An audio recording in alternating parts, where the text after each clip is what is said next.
Saya mempunyai 2 orang anak yang dihantar ke tadika Abiat lah. Alhamdulillah sangat-sangat bagus. Anak daripada tak tahu nak bersosial dengan kawan-kawan, bila dia masuk dekat tadika Abiat memang boleh nampak lah anak tu dah pandai bersosial, dah boleh membaca, boleh mengira, dan dia boleh juga menghafaz beberapa surah ringkas, dan di dalam solat pun dah boleh baca surah di dalam solat. Anak saya berumur 5 tahun. Setelah mengikuti tadika Abiat, anak saya dah mula pandai membaca, mengira dan menghafal surah-surah, ayat-ayat dalam solat. Anak saya berusia 5 tahun. Sebelum ni abang dia masuk sini dan sekarang adik dia lah. Bila masuk ke tadika Abiat ni 5 tahun dah start boleh mengira, mengingat doa-doa pun boleh mengingat. Lepas tu ABC memang dah okey dah lah. Dah mengenal bentuk, warna semualah. Anak saya dah 2 orang belajar di sekolah tadika Abiat. Alhamdulillah pencapaian agak merangsangkan. Sepanjang berada di tadika Abiat, saya dapat perasan pencapaian anak terbaiklah. Harapan saya tadika Abiat akan lebih sukses dan maju pada masa hadapan.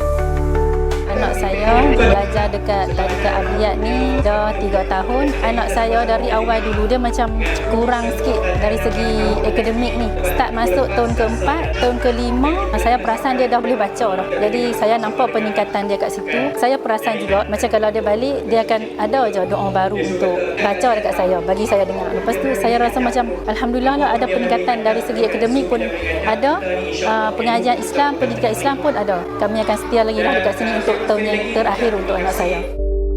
Muhammad Firdaus ni saya hantar dia pada umur 4 tahun setengah dekat Abiat ni. Saya nampak perubahan dia selepas 4 bulan. Dia dah boleh mengenal nombor daripada 1 ke 100.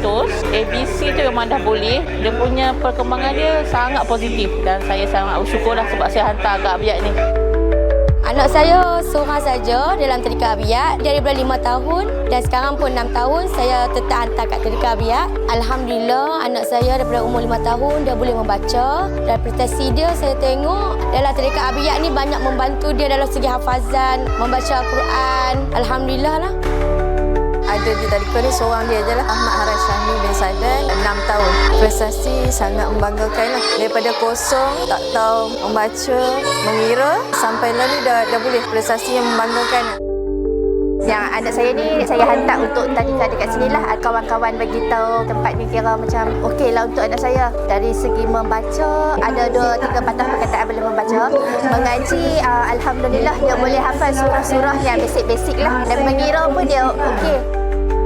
Mula kenal dengan Abiat ni setelah anak saya yang ketiga. Bersyukur sangatlah. Bagi saya, apa yang dia capai tu tak tercapai dengan akal saya. Bacaan dalam solat dia, ya Allah, Masya Allah. Tak boleh nak bayangkan. Umur dia 6 tahun tu, daripada awal sampai akhir dia boleh solat dengan sempurna. Berbanding dengan kakak-kakak dia yang lain tu, bila anak dia 1, baru boleh dapat macam ni. Saya bersyukur sangat dengan tadika Abiat ni. Memang banyak sangat membantu anak saya lah. Nadia ni merupakan anak yang pertama saya lah belajar di tadika Abiat ni. Dia masuk daripada seawal 5 tahun, dia tak dapat mengeja pun. Tapi sekarang dia 6 tahun, dia dah dapat baca dengan lancar tanpa mengeja. Saya tengok keputusan subjek peperiksaan dia yang akhir tahun, banyak sangat perbezaan dengan keputusan peperiksaan yang sebelum ni. Kan kata anak saya dekat sekolah saja, dia balik pun, saja-saja duduk pun dia ada buat hafazan. Tadika Abiat ni adalah satu platform yang sangat baik untuk pembelajaran anak-anak.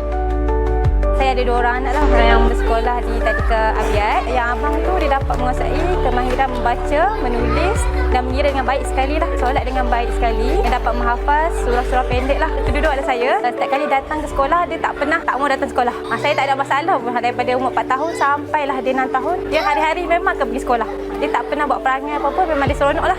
Dia seronok jumpa dengan teacher, dengan juga dengan kawan-kawan semua lah.